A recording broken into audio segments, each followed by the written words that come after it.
at the from the area of total confluence.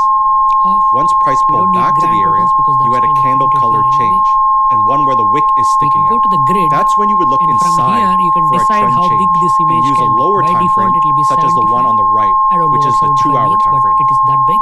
Same So key if I want level, to even bigger image, I can make same it like that. pullback, If I want something small and tiny, same area of just to confluence. provide context, we can Again, bring it down. we were looking because this way, inside of this candlestick pattern the on the important lower ones, time which are frame numbers, for price will action get that highlighted. signaled a trend change from an uptrend We have to a total downtrend. profit And here's what you have. percentage, and whether the First, target is this met can or be not. viewed as a